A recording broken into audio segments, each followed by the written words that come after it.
Vriende, ons gaan lees uit Efesiërs 2.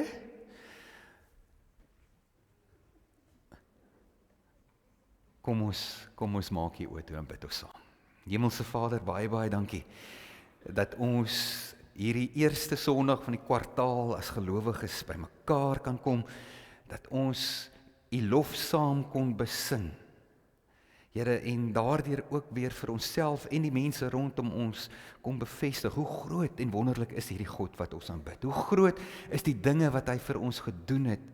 Here, U woord leer vir ons van hierdie God wat so getrou is, wat vir hom 'n volk kies, sy kinders kies en dan vir hulle sorg, hulle bederf met vrede en vreugde en liefde en genade, Here. Oorgenoeg dat self wanneer dit sleg gaan met ons nog steeds kan vashou aan U genade. Dankie vir U woord, Here, wat vir ons van al hierdie dinge leer. En dis my gebed dat ons vanoggend deur U woord gevoed en gebou sal word. Skryf in ons harte, Here, dit wat ons uit vanoggend se diens moet neem. En laat ons dit gaan leef elke dag. Bid dit in Jesus se naam. Amen. Ons het verlede kwartaal vir 'n paar weke stilgestaan by die gelykenis van die verlore seun. Hierdie seun wat weggeloop het, en ver draaie geloop het, en toe teruggekom het huis toe, en sy pa het hom met oop arms verwelkom, en dan daai ouer broer, wat eintlik so mislik was, wat vir sy pa gaan sê het, maar wat gaan hier aan? Hierdie niks werd kind het pa se geld en alles net gaan uitmors, en nou kom hy hier so 'n paar vergewe en vergeet net alles. Dit kan mos nie so werk nie.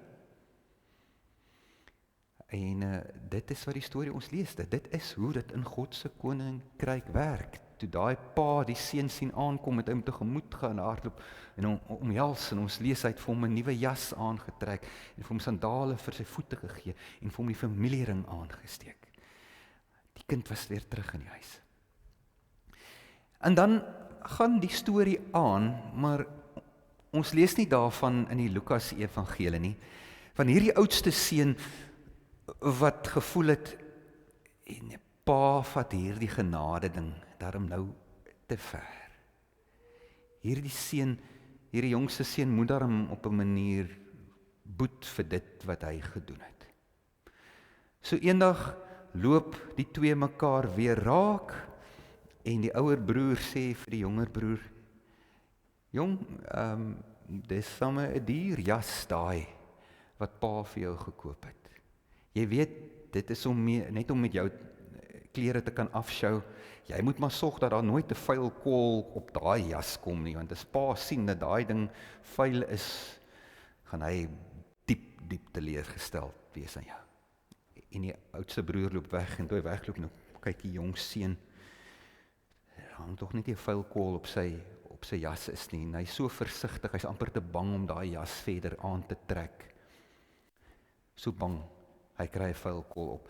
Paar dae later loop die ouer broer weer die jongste seun raak, en hy sê vir hom, luister, hoekom dra jy pa se familiering aan jou ringvinger? Jy weet, dit is nog altyd die tradisie en die gewoonte in ons kerk, om die familiering aan die duim te dra. En die jonger broer sê, maar ek het probeer, my duim is te groot, hy maak so 'n bietjie seker en hy druk. En die ouer broer sê vir hom, so, dis die tipe mens wat jy is. Na alles wat pa vir jou gedoen het, is jou gerief belangriker as om 'n bietjie ongerief te verdra deur 'n ring te dra, soos wat pa dit wil hê. Ag nee man. En hy skud sy kop en hy draai op weg. En die jongste seun het weer probeer om daai ring in sy duim te kry, maar hy wou maar nie pas nie, so hy het hom maar aan die wysvinger gesit, waar hy kon pas. Paar dae later loop die ouer broer weer die jongste broer raak. En hy sê, jong, ek sien daai veters van jou sandale is los. Jy moet tog nie dat pa dit sien nie. Daai is egte ramsleer, daai veters van gemaak. As dit so los is, kan dit maklik wegraak. As pa sien dat jy so los veter rondloop, vat hy daai sandale terug. Nee, ons pa sal dit nooit doen nie. Dit was 'n geskenk aan my. Hy sal mos nie dit doen nie. En toe die ouer broer wegloop, buk hy af om sy veter vas te maak en net op daai oomblik hoor hy sy pa se stem. Hallo my seun. En hy let op terwyl hy sy afgebuk is, die vuil kool op sy jas en hy sien die vinger, die ring wat aan die verkeerde vinger is en hy groet neer sy pa en hy hardloop net te skaam om sy pa te groet. Nou vra hulle vir my, Dominee, maar daai storie staan nie in die Bybel nie. Nee, hy staan in die Bybel. Dalk nie in die Lukas Evangelie nie. En in soveel woorde nie. Maar ons lees hierdie storie in Galasiërs 1 vers 6, waar daar 'n klomp gelowiges was in hierdie gemeente van Galasiërs wat gesê het, maar God se genade is nie genoeg nie. Daar's sekere dinge wat jy moet doen om verdienstelik te wees, om waardig te wees, om God se vergifnis te ontvang. Mense wat probeer het om die vreugde van die evangelie te steel, dit alles wetties te maak.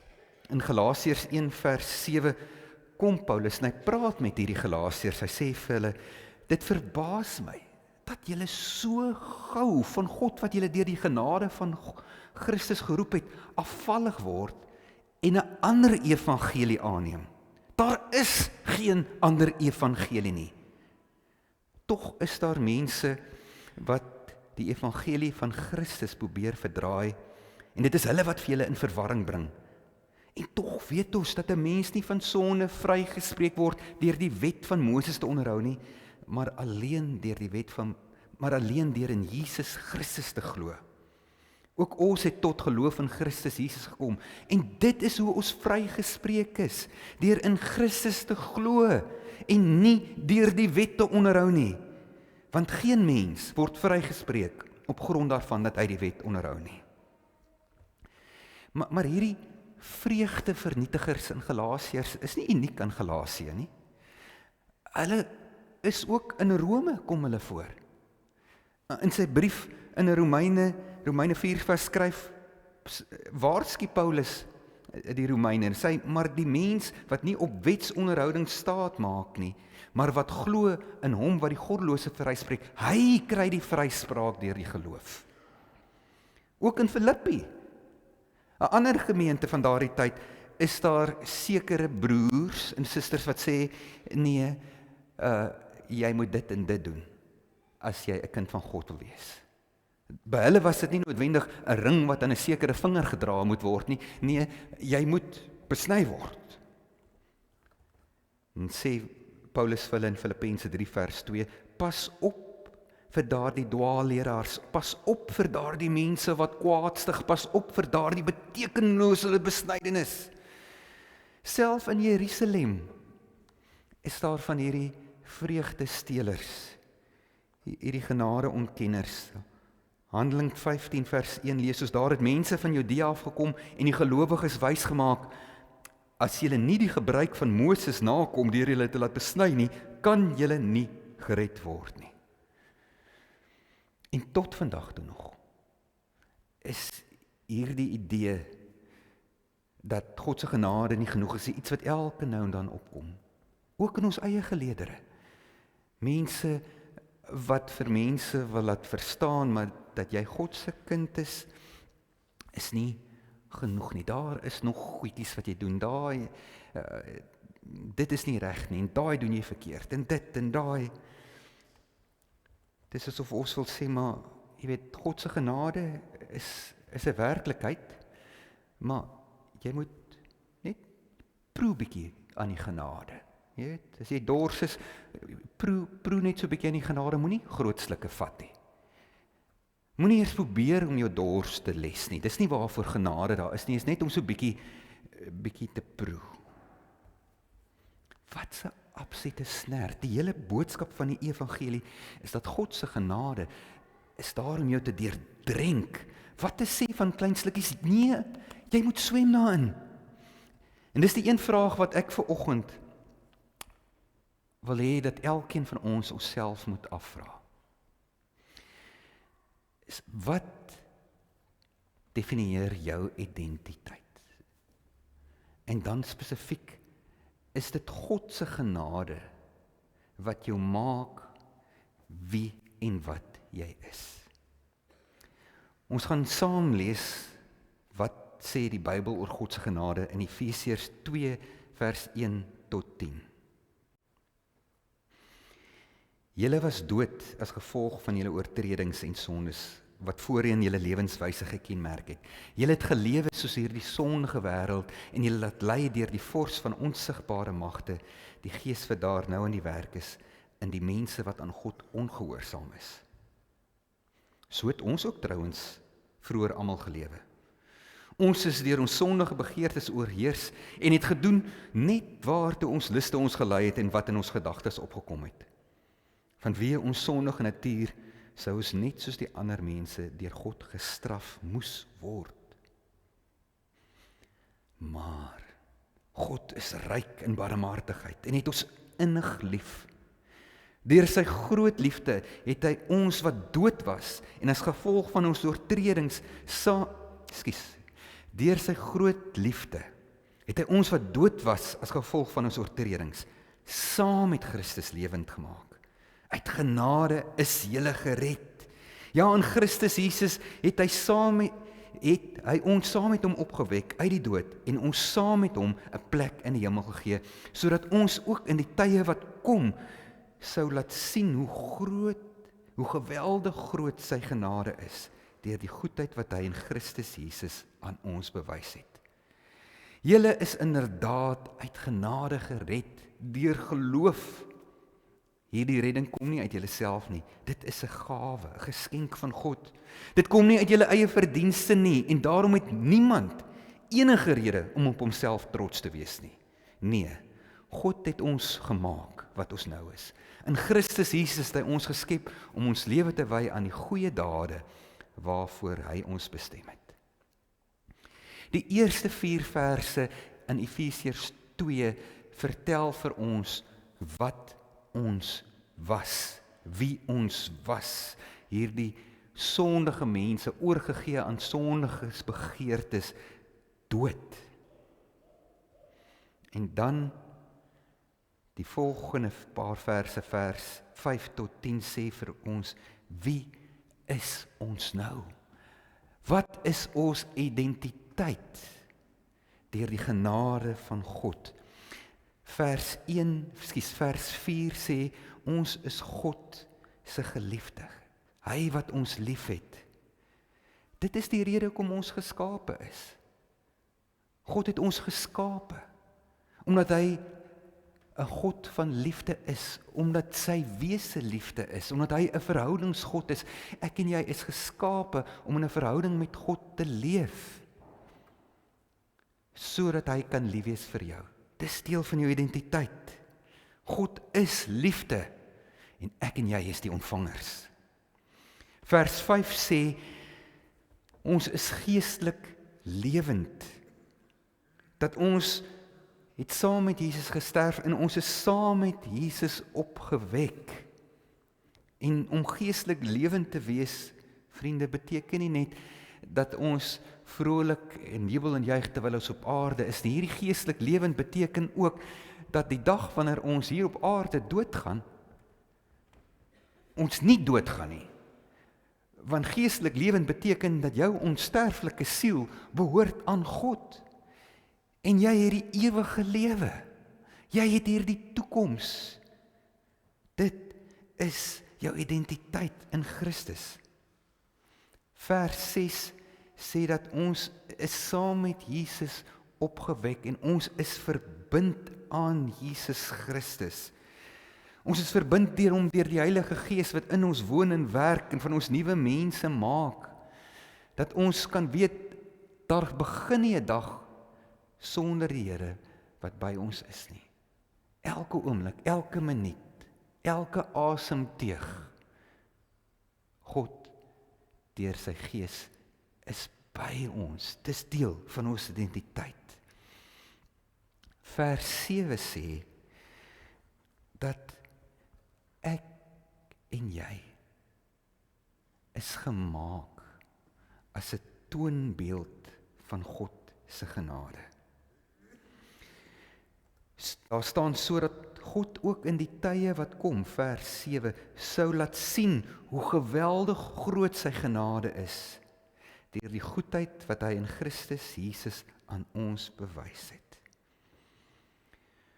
So God wil hê mense moet kan sien hoe groot is sy genade, hoe goed is hy deur die genade wat hy aan ons bewys het.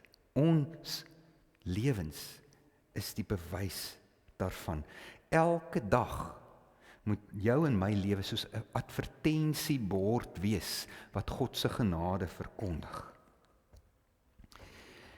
Vers 10 staan daar, God het ons gemaak wat ons nou is.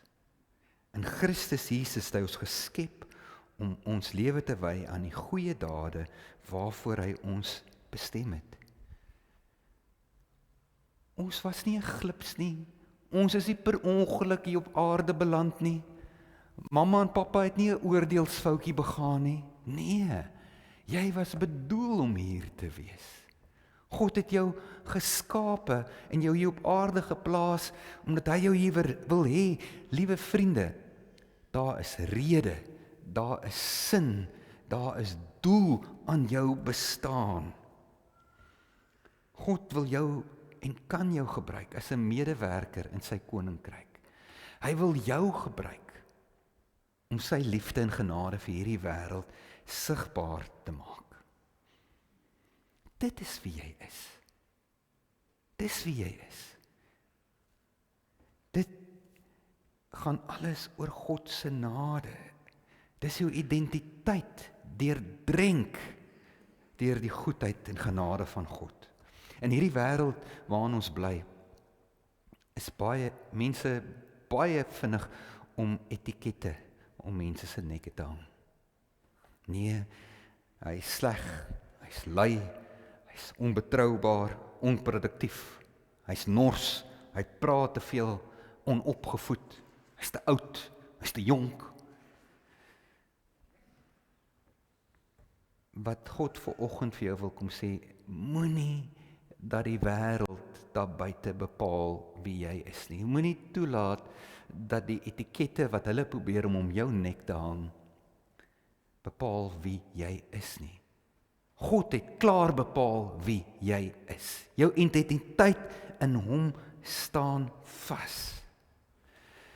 Natuurlik is daar ook positiewe etikette. Mense kan ook vir jou kom vertel hoe oulik jy is, hoe hardwerkend jy is, hoe mooi jy is, hoe aangenaam jy is, hoe knap jy is. Maar hierdie etikette skep weer probleme op hulle self, dat mense begin dink, maar dis ek wat so oulik is, en so knap is, en so aantreklik is. Wat hulle ook weer blind maak vir God se genade in hulle lewe. Ek het net nou genoem van dat jou lewe en my lewe moet 'n advertensiebord wees van God se genade. Dat dit is waarvoor jy geskape is. Daar is nie 'n ander manier wat God gekies het om sy liefde en genade vir hierdie wêreld sigbaar te maak nie. Daar is nie 'n plan B nie. God het nie gesê ek kies my kerk en my kinders om my te verteenwoordig op aarde en as hulle dit nie kan doen of regkry nie, dan gaan ek nou 'n ander plan maak nie. Nee. Ek en jy, ons is die omvang van God se plan vir sy redding vir hierdie wêreld. Ons moet advertensieborde wees van sy goedheid en sy genade in ons lewens. 'n Advertensiebord langs die pad van elke mens wat oor jou pad kom. Moet God se liefde en genade in jou lewe raak sien. Wys gou hy eerste advertensiebord. Ek is 'n produk van God se genade. Mense moet nooit twyfel daaraan nie. Dat alles wat jy is, alles wat jy het, is te danke aan God. En daarom is die goeie etikette wat ander mense en onsself ook soms om ons nek hang, dalk nie so 'n goeie ding nie. Volgende ene. Elke liewe goeie ding in jou lewe is net genade. Koos Du Plessis sing daai mooi lied gebed wat hy sê, wat ek het is net genade. Alles is net geleen. Genade, genade, genade. Dis alles net genade. Dit moet nie vir jou nodig wees om dit vir mense te sê nie. Hulle moet dit in jou lewe kan sien, in jou woorde, jou dade, jou hele gesindheid.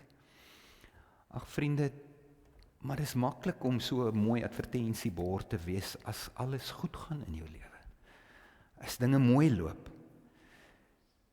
Maar nou weet ons ook, daar kom die tye van ramp en teenspoed en ellende en wanneer dinge verkeerd begin loop.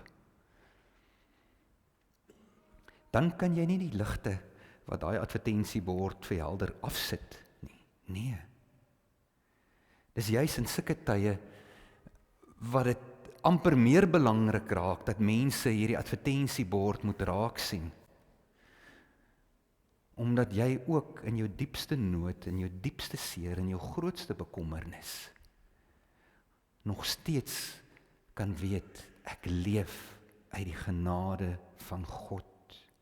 God se genade is genoeg. Ek wil vir julle 'n storie vertel uit die Bybel wat iets moois illustreer van genade. En dit gaan oor 'n man, 'n seun met die naam Mephiboset. Ek moet sê, ek dink as ek vir my eie kinders ook nou gaan vra wie is Mephiboset, dis nie 'n naam wat dalk het jy mal iewers gehoor, maar ons kan nou nie lekker plaas, wie is hierdie ouetjie nou weer nie. Nou, Mephiboset was die seun van Jonathan, Saul se kleinkind.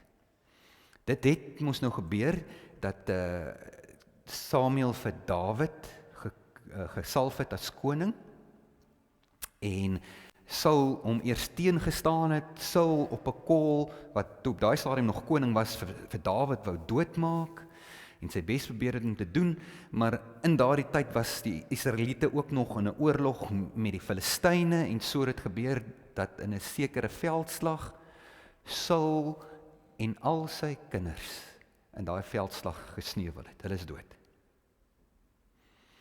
En toe staan nou eers 'n rustigheid in die koninkryk van Israel, van Juda. Dawid is koning, en die dinge lyk of hulle begin mooi loop. Maar dan onthou Dawid, dat Jonathan, wat Saul se seun was, en 'n goeie vriend van Dawid, het eendag vir Dawid gevra, Dawid, jy moet asseblief my familie, my mense vir hulle goed wees, as jy eendag in die Here se guns is en jy die koningstroon bestyg. En Dawid onthou dit wat hy vir Jonathan beloof het.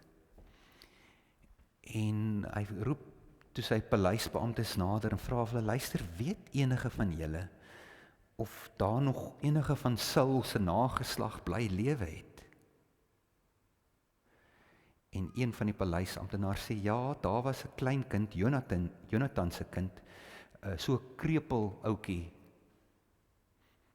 Hy kon nie eers vir hom 'n naam sê nie, dit was net so 'n krepel ouetjie, was Jonathan se kind.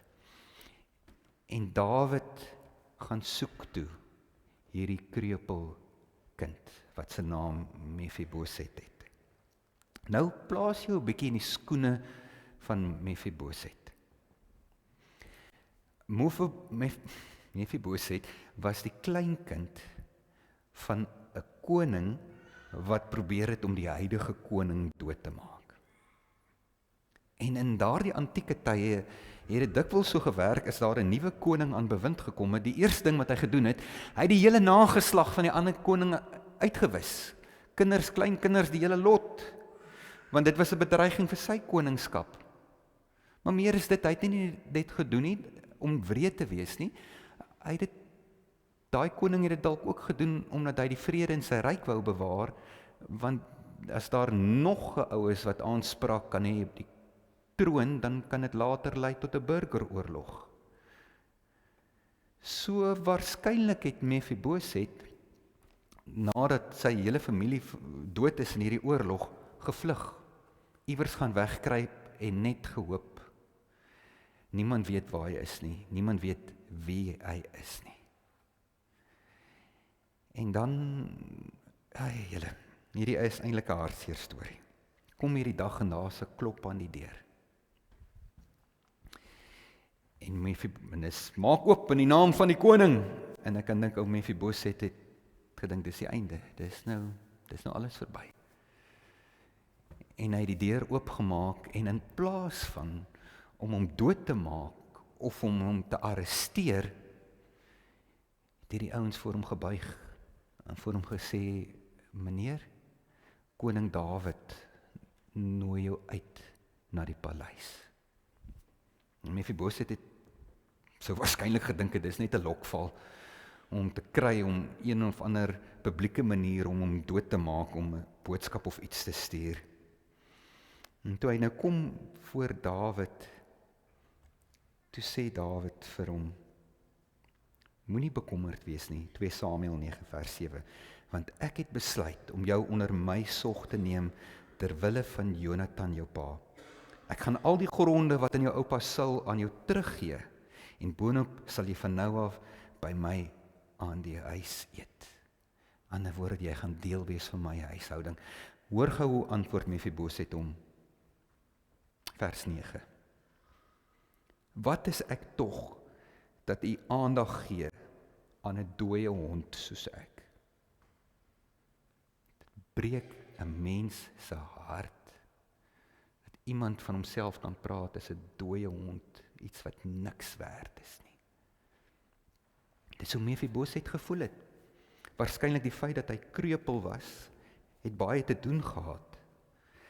In die antieke tyd het mense geglo dat as jy 'n gebrek het, dan is dit eintlik 'n uiterlike teken van iets wat binne in jou verkeerd is, van jou sondige bestaan. Mense wat kreupel was, is weggestoot. Mense wat skaam vir hulle eie ouers, jy weet, het hulle al een kant gehou en weggesteek.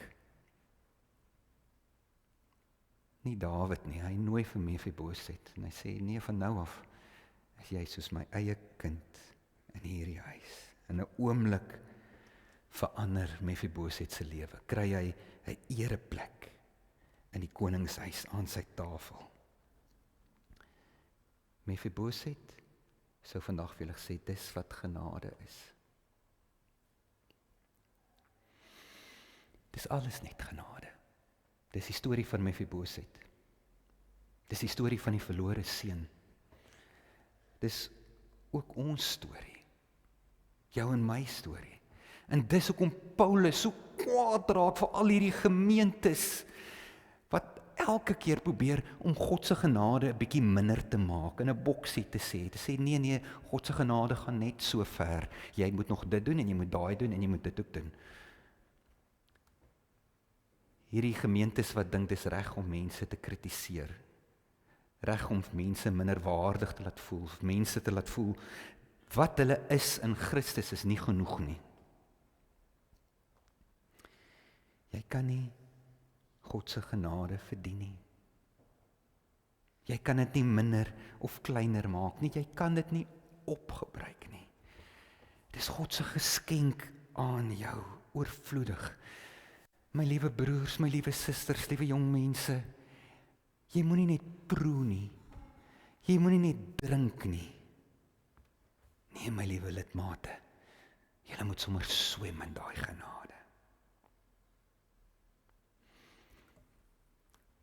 Kom ons bid saam. Hemelse Vader, Ek is so jammer dat ek nie die omvang van u genade elke dag besef nie. Ja, Here, wanneer dit goed gaan, dan dink ek soms dis omdat ek so oulik is. Here, maar wanneer dit sleg gaan, dan wil ek u genade begin bevraagteken. Ag Here, dankie, dankie, dankie vir genade op genade in elke aspek van ons lewens. Elke liewe, mooi en goeie ding in ons lewens, weet ons, Here, dis 'n geskenk uit u hand, onverdiend. En die grootste daarvan, Here, bly dat ons u kinders is. Dat ons as sondige, gebreekte mense wat u gereeld teleurstel en droog maak, dat u nog steeds vir ons 'n plek dek aan u tafel. Dat u nog steeds vir ons eer met 'n posisie by u in die hemel, koningskinders. Dis wie ek is. Dis wie ons is, as ons sê, God is ons Vader. Jesus is ons verlosser. Help ons om dit te onthou, om daaruit te leef, elke dag. Dit swem in u genade. Ons bid dit in Jesus naam.